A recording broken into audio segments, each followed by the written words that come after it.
What is a bid decision? A bid decision is the key reason for a bid decision is your bid decision should increase the winning probability of your bid. So there are 6 to 7, I think it's 8 actually, 8 best practices around bid decisions. Before we start, if you have a bid decisions in your company, it's worth checking how it's structured. So we will touch, but this is an experiential learning as well. So please do have your bid process. Please do have your decision gates. It'll be interesting to see how this best practice matches to what you are doing. Always use this as an opportunity to review and change your governance gates if that helps. Number 1, series of decisions. Your bid decision or your gate decision is not just a one-off decision that you start at the very early on when you decide, yes, this is the bid, I'm going to go for it. It is a series of decisions. It starts all the way from market, as we touched early on in the BD process. Number 2 is the qualification of an opportunity based on the information, as you know, at very early stages. Then you then started to find more information about it. You make bid, more bid. Then you continue to validate the project until you finally submit the project. So bid decision is nothing but a series of decisions. Not just a one-off. It needs to be your bid needs to be continuously evaluated over the life cycle of its submission. Number 2, standardize your bid decision gates, templates and schedules. It's very, very important if you are running a gate just to have consistency for the board and for your own sanity. It's better to have templates. In many companies, they have gate 0, 1, 2, 3, 4, which clearly tells you at different points, different milestones, these proposal needs to be validated. So it's worth building your gate 0, gate 1, gate 2, gate 3, gate 4 templates. In my previous organization, gate 2 is a decision point where you actually start to allocate resource. Gate 3 is where you bring in your pricing and the commercial. Gate 4 is the final submission review. And gate 5 is what we call a mobilization review. So in your case, how the only way you will be able to realistically review a bid is if you have a standard template and a standard checklist of what are the things that you need to submit for this particular decision gates. Check in your organization, do you have? If not, follow the best practices here and build something yourself. Number 3, this is the point where you set expectations for information of quality. This is the point where you said, what point do I submit an exact summary?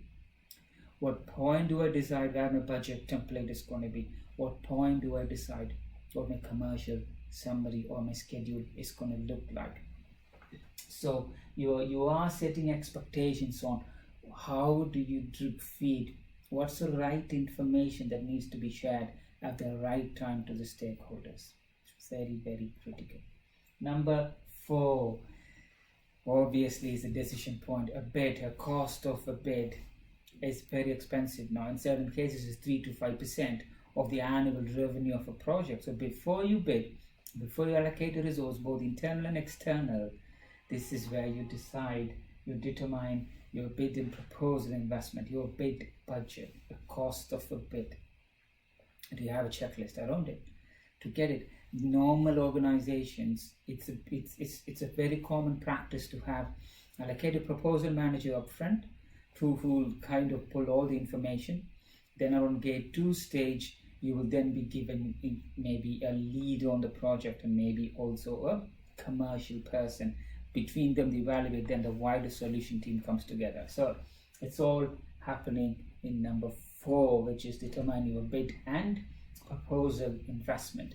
Number 5, establish appropriate decision criteria. I already touched some of the examples. Your decision criteria, one point is very critical. Number 1, is this bid still winnable? If so, what is stopping us from not winning this bid? Your decision criteria should be around your win probability, which we'll touch as one of the things. every single stage, establish your appropriate decision criteria depending on the risk and the sales target of your company. Number 6, probability of win. Probability of go. What's the probability of win? Probability of win is nothing but you from your own, it's a percentage. It's a probability of you as an organization to win this particular opportunity. There are 4 competitors who are bidding for this, and if you have equally have 25% of winning this bid, that's your probability of winning. When you start a bid, you might not know this, but if you are in the same market, if a bid for similar opportunities, you could easily not guess but get a feel for your probability of win. But this is a key metric, and your probability of win changes as you progress. In some cases it might be 10%, and gradually you progress, you are shortlisted, down selected to 8, 4, 2, which means you have 20%, 50%, and it moves on. In some cases you might have a good chance of winning, but based on the changes in the specification, your chances of winning, or you decided not to go for it, which means your probability of winning changes. And the key metrics, probability of happening or probability of go, this is based on the client. Especially in the private sector, probability of happening is a key metric. In public sector, or federal government, whatever you call it, local government, it's when an overdue notice or when a pin releases in the market, the chances of that project being cancelled is very, very rare in public sector. But in private sector, the chances of being cancelled until the last minute is very high. It's very important for you to keep on tabs of probability of happening all the way through the bid, because you are investing. So what is the probability of winning and what's the probability of happening? Number 7, understand who is responsible for these decisions. Your lead in their project, the sales lead or business development lead, is a person who will be taking this project to the board. But who is the board? Who is the governance that who is going to make the decisions of enabling you, supporting you, and investing, also advising and also ensuring that you make the right decisions on this bid? Who are the decision makers? Some companies, it's always the same people for all the bids. It might be helpful to have your CEO and your CFO and your group sales director or anybody or your MD to be part of it. But think if there is a right person who's more experienced in that particular segment can also be involved on this. Some organizations allow independent non-execs to be part of a bid decision. Some organizations, it's always the same guys. So see who are the key decision makers in your company and see whether that's the right thing for you. Number 8, follow up. Of course, your governance decision. Remember, you are answering questions to a customer, but then that response that you're giving to a customer will ensure that your solution might be more risky, more pricey, or less risky and less pricey. So your actions from the decisions gates in your own company might also enable you to fill your customer response. In some cases, it's the double whammy. One end, you have a deadline, but on the other end, you also have to build all these slides and the responses and the actions that comes out of it. You also need to work for it. It's entirely up to you. If you plan it carefully, this doesn't become what you call a bottleneck to your overall submission. So key point is the best practice. Let me run it past again. Number 1, a bid decision is a series of decisions. It's not a one-off thing. Number 2, standardize a template so that there is consistency all the way, so that you are not bringing up again and again. Yes, they follow 80-20 to ensure 80% of the information. It's very easy for you. Yes, we use standard cost. Yes, the solution is standard. Yes, we know the customer. Tick, tick, tick, tick, tick. This is what's different. Much easy governance. Number 3, set expectations on the quality. We already touched. Number 4, your big budget template. Number 5, establish the decision criteria. Number 6, your probability of winning and happening. Consistently measure it so that you know clearly that you're working on the winnable bid. Number 7, decision makers. Number 8, follow up on the actions from there. So pitfalls. There are lots of pitfalls on this. the decision gateway is number one. If the information that's been shared very early on, and if you don't share it later, people will believe it's the same. But if that's not been shared at the right time, you are actually giving a false information to your board that this is still valid. But that's not the case, because things have moved now. So pitfalls: consistently share the information, pre-wire it to the board. Number two, the strategy that's been allocated very early on is static. It's not static, it needs to continuously change. So pitfall: break it, bid strategy, evolve as you go. You might be working on a low probability bid. Just because you started early, you have good chance of winning, could be right. Number two, you might also have a higher probability of winning, but you started late.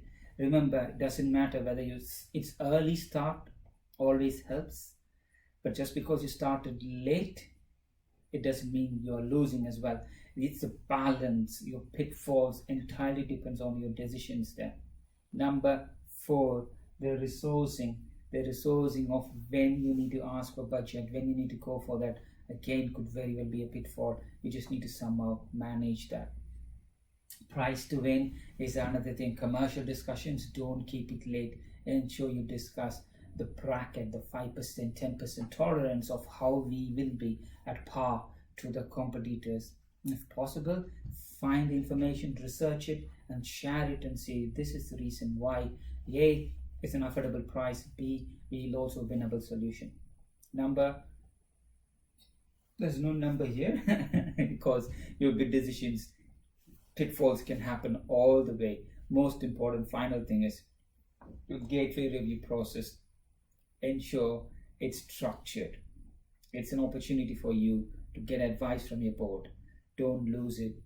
Do it in a more honest, follow integrity, because some people won't share the information, and at the very end it will be like who signed off, who didn't sign off. We don't want all these things. So pitfalls: standard templates, do it standard way, use it in a honest way, drip feed the information. The strategy and your information should evolve all the time. Nothing is fixed. Work through your probability of winning and happening. Doesn't matter whether you start late. If you push it through, you can on certain opportunities, but it's highly recommended to start as early as you can. So in a nutshell, in summary, what are the key things? Number one, your bid decision is a key component of a business development life cycle. Yes. Number two is prevents business from investing in unnecessary projects that doesn't have much chance of winning. Number three, consistent decision criteria makes decisions not only effective on your bids, but it also helps you to succeed in the chosen opportunities. Two key probabilities we touched: probability of happening and probability of winning. So bid decisions, not only this, just see how it's happening in your company, and see what's your role in your company, and see how your sales lead or BD leads talk it through. It's an effective board approvals is an entire art. It's an entire art, and go through this and see how it's useful for you.